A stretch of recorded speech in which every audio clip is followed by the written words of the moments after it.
ダンジョン飯の世界には様々な人種が存在し、共生、共存しています。その中で分かっている人種の特徴やキャラクターを紹介していきます。トールマン、世界の人口のおよそ3分の1を占める最も個体数が多く、ダンジョン飯の主人公ライオスの種族です。本編でもトールマンの登場人物は多く、カブルー、リンシャ、シュロー、カカ、キキなど様々。そんなトールマンはどんな特徴があるか紐解いていきます。好戦的な人はあまり多くなく、他者を尊重しながらも自分のライフスタイルを守る人が多いイメージです。ライオスから見れば特徴や長所のある他種族に比べて地味という印象を持っていますが、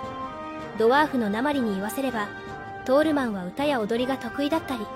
距離が近いという特徴を持っているとのことです。他人種に比べるとオーガに次いで長身であり、他種族からは足長だったり、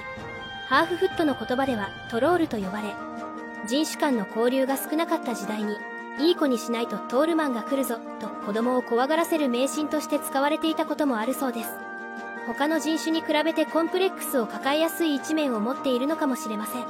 タンスじいさんの養子であるカカキキは育ててくれたノームの集団と自分たちの体の違いを感じ落ち込んでしまったり、シュローパーティーのベニチドリは自分の容姿にコンプレックスを持っていました。ただ同じくシュローパーティーのヒエンのように気にしない強さを持つ人もいますが、他者と自分を比べやすいのもトールマンの特徴かもしれません。エルフ、この世界を牛耳っていると言っても過言ではない長命種で魔術を扱うことに長け、迷宮ではアタッカーやヒーラーとして活躍する者が多い種族です。本編ではカナリア隊、狂乱の魔術師など多彩なエルフが登場します。エルフにはどんな特徴があるのでしょうか。中性的な外見をしているのも特徴の一つで、寿命は500年ほど生きる者もいますが、現在の平均寿命は400年ほど、出生率は低く人口は減少の一途をたどっています。かつて高度な文明を築いていたドワーフと全面戦争が勃発し、その戦争の中で迷宮が生み出されるきっかけを作った種族でもあります。迷宮については口述するドワーフの項目でも記載していますので、そちらもご覧ください。そして一巻に登場したダンジョンの序盤で苦戦したパーティーのエルフについてもしっかりと設定がついています。エルフが他種族と共に行動することはかなり少ないのですが、彼女はトールマンとパーティーを組んでいます。実はこのエルフはマルシルと同じハーフエルフだということが分かっています。彼女の名前はフィオニル。迷宮探索をしたいドニがフィオニルに声をかけた後、エルフだと気がついて驚いたと言います。ハーフフット、手先が器用で聴覚などの五感にも優れ、罠の感知や解除、鍵開けといったパーティーの生命線を担う役割が多い種族です。ハーフフットの登場人物は少なく、チルチャック、カブルーパーティーのミックベルのほか、チルチャックの娘メイジャック、フラートム、パックパティ、さらに酒場でパーティーを組むための紹介役などです。身長は世界の人種の中でも一番小さく、そのためか人魚の出現地域やサキバス狩りに同行させられ、おとりのような不遇な扱いをされるケースもあります。小さな体格は他種族と暮らすことは不利になるため、多くは自分たちの土地にとどまり、出ていくのは上昇志向の強いタイプばかり。そのため結果的にハーフフットは強欲で狡猾、口がうまいという偏見を言われることになります。ちなみにカナリア隊のオッタは若いハーフフットの女性を恋人にしています。短命種が好きみたいです。ドワーフ、鉱物への造詣が深く、扱いにも長けていて家事が得意なものが多い種族です。エルフ、ノームに次いで寿命が長く、平均寿命は200歳ほど。ダンジョン飯では戦士、ナマリ、カブルーパーティーのダイヤや浦島主など多くのドワーフが登場します。作品の舞台となるダンジョンは短命種やエルフ、ドワーフたちの間で所有権が転々としてきた島にある地下空洞内の城と城壁に囲まれた城下町です。そのためダンジョンの上階層は森や湖がありますが、6階層以下は古代ドワーフが築いたとされる遺跡や地下水路などが存在しています。そこはかつてドワーフがエルフと戦争をしていた時代に築いた防衛地点で、登山列車のような乗り物があったり、古代遺跡にもかかわらず技術が進んでいたことがわかります。ドワーフもエルフに勝るとも劣らない希少価値の高い種族であることがわかっています。そんなドワーフのナマリがライオスのような普通のパーティーに加入していることも理由があります。そしてナマリの物語はそれだけで10話ぐらい作れそうな深い話になっています。過去にドワーフの生産する武器の流通を取り仕切っていたのが武器屋である鉛の父親でした。しかしトラブルを起こしがちな性格で、最後は多額の横領が発覚し失踪してしまいます。これが原因でドワーフの社会で鉛は村八分にされ、島主に借金を返済するためにどんなパーティーでもいいからと加入したのがライオスパーティーです。島主、裏島主はもちろん、カブルーパーティーにいる同じくドワーフのダイヤも鉛に対してはいい印象を持っていません。しかしライオスたちやタンスじいさんたちはそんな鉛を仲間として温かく迎え入れています。ノーム、エルフとは違ったアプローチで神々や精霊たちと共に生きてきた精霊の名を拝する種族です。独自の魔術体系を確立しており、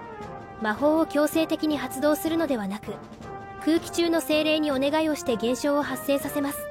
ダンジョン飯ではタンス夫妻、カブルーパーティーのホルムなどが登場しています。のんびりとした気性のものが多く、タンスじいさんは一見きつい性格をしているように見えますが、身内には優しい対応をしたり鉛の心情をいたわる面もあります。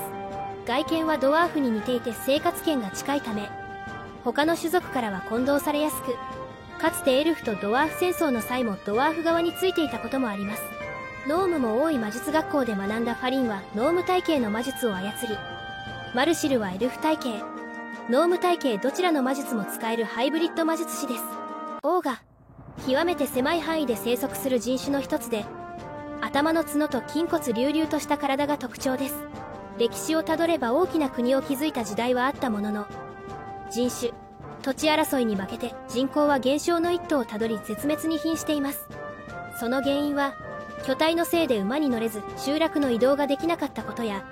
大食漢のために食糧難に陥りやすいなど諸説あります。オーガは結局、シュローパーティーの犬タデぐらいしかほとんど登場しませんでした。犬タデは元は掛け相撲の力士でしたが、たまたま土俵を見に来ていたシュローの父に気に入られ買い取られました。シュローの父は井筒も同様に家に連れて帰ったり、気に入ったものはどんな条件でも手に入れたい性格なのかもしれません。オーク、数少ない亜人種で人間とイノシシ型の魔物の掛け合わせと思われます。大柄な体格だが体脂肪は少なく、子供の頃は背中に縞模様が浮かび、可愛らしいが成人になるにつれて薄くなります。オークの登場人物はオーク一団の族長ゾン、ゾンの妹リドなどです。かつて暮らしていた土地を長命種に奪われ、迷宮跡などに集落を作るケースが多く、迷宮地下5階に集落があります。極めて凶暴で残虐な性格で、長命種を憎み、迷宮内で遭遇した冒険者は排除すべきだという考えを持っています。彼らは盾の序列が厳しく、嫁をもらう数も序列によって決まっています。シュローたちのいる東方群島ではオークやコボルトは人間とは言いません。カブルーの仮説では、骨の数がトールマンたちと違い、オークは少なくコボルトは多いからではないかと考えています。コボルト、同じく亜人種で、こちらは人間と犬型の魔物の掛け合わせと思われます。結局黒以外のコボルトは登場しませんでしたが、作者の杭良子先生は様々なコボルトを考案していました。犬と同様に優れた嗅覚を持つのが特徴で、砂漠や西方大陸の数カ所にコボルトの国があるが言葉は通じません。コボルトは好戦的で残忍で人と交流はほぼありませんが、カブルーがコボルトの言語を話せるのは、カブルーの生まれた歌屋付近にコボルトの集落があったためと言われています。黒が仲間のミックベルの命令を聞いているのは、奴隷商に囚われていたのを偶然ミックベルに助けられて以来、彼に雇われているからです。ちなみに毛を刈ると、筋骨隆々な肌が現れます。